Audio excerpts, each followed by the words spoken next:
Hi friends, welcome to tasty cuisine. ఈరోజు మన ఛానల్లో అల్లం పసుపు టీ చేస్తున్నానండి.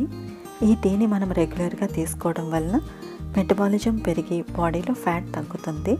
నెక్స్ట్ మన బాడీలో ఇమ్యూనిటీ కూడా పెరుగుతుంది. సో ఇప్పుడు మనం ఈ టీని ఎలా ప్రిపేర్ చేసుకోవాలో ఈ వీడియోలో చూద్దాం. ముందుగా 1 ఇంచ్ అల్లం ముక్క వేసుకోవాలి. దీన్ని మెత్తగా దంచాలి.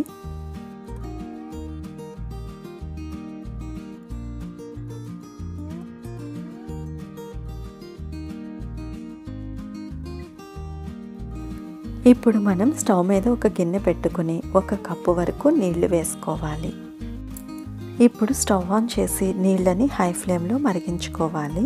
నీళ్లు వేడై బబుల్స్ వస్తుండగా ముందుగా దంచిపెట్టిన అల్లాన్ని వేసుకోవాలి. అల్లం వేసిన తర్వాత 2 నిమిషాల పాటు లో ఫ్లేమ్లో మరిగించాలి. ఇప్పుడు 1/2 టీ స్పూన్ పసుపు వేసుకోవాలి. పసుపు వేసిన తర్వాత ఒకసారి స్పూన్తో కలుపుకోవాలి.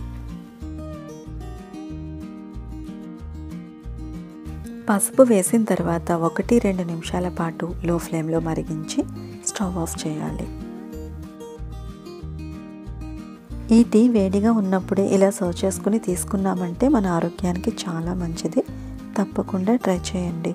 ఈ రెసిపీ కనుక మీకు నచ్చినట్లయితే లైక్ చేయండి, షేర్ చేయండి. ఇటువంటి మరిన్ని రెసిపీస్ కోసం మా ఛానల్ని సబ్స్క్రైబ్ చేసుకోండి. And thanks for watching.